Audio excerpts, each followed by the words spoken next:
ده البلاك اوت يا جماعه، بيكون متركب شريط بالمنظر ده. ده 100%.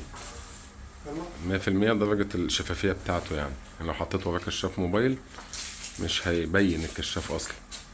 فده طبعا عشان ما يخليش ان اللي قدامك يشوفك، وعشان يحجز حرارة الشمس يكون افضل يعني.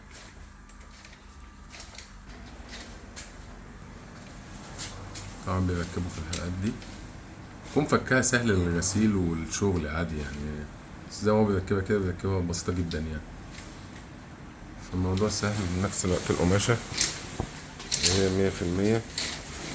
مفيش، هي خلاص ركبت، الموضوع انتهى. مفيش اي حد يقدر يكشفك من بره يعني، حتى من هنا اهوت مفيش. وبتحجز الشمس طبعا، بتكون كويسة للتكييف. طبعا هي لسه هتتفرد يعني. نيجي بقى لمرحلة التل. التل اهو. فوت عبد التل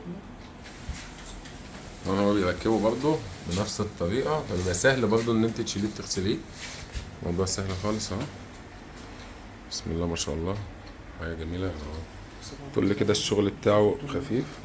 طبعا بص، احنا هنا كده التل بيكون اطول من بلاك اوت عشان البلاك ما يبانش فيه.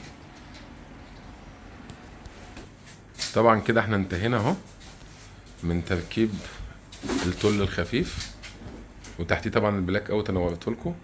ودلوقتي بنركب القطيفة اللي هو التقيل بقى، ده اللي بيقولوا عليه الصناعي التقيل. بيركب بنفس الطريقة برضه، بيكون سهل جدا في الفك والتركيب يعني. الحلقات هي مش عارف شايفينها في الفيديو نزل دي، ايدك الشمال دي كده عبد. بيكون سهل. لا باينة خلاص. بيكون سهل في التركيب زي ما احنا شايفين. بس طبعا هياخد الشكل بتاعه. طبعا لما بجيب القطيفة ديت ما بيبقاش كده وخلاص يعني، لازم انها تكون واخدة من لون زي ده في الأوضة. دي لون الأوضة، اللون زي ده في القماش، فلازم تبقى عاملة ماتشنج مع بعضها. خلاص احنا هنا كده بنركب اليمة التانية. اليمة دي خلصت زي ما احنا شايفين كده. طبعا في الاخر خالص بعد ما نفرش السجاد بقى كمان هوريكم فيديو بقى كامل للشقة. طبعا احنا كده انتهينا. فاحنا عاملين الستاير ممكن تبقى على الشكل ده زي ما احنا شايفين كده. بسم الله ما شاء الله. نقدر نقرب لك على الطل عشان تاخدوا بالكم منه والشغل بتاعه. بسم الله ما شاء الله، بيبقى متكسر كده شكل الويفي.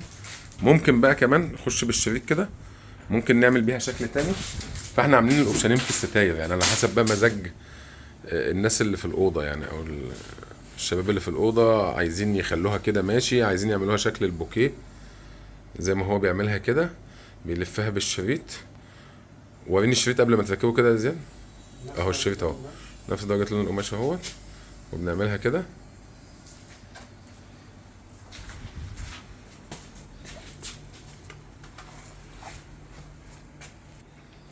طبعا ده الشكل التاني اللي ممكن نخلي عليه الستاير، بيكون الطول باين كده زي ما احنا شايفين.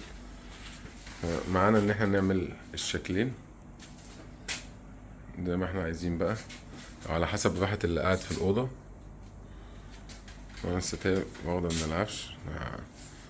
هصور لكم فيديو تاني للشقة دي ان شاء الله، بس فيديو كامل بقى للشقة كلها بعد ما نفرش السجاد، بعد ما نخلص الدنيا كلها خالص.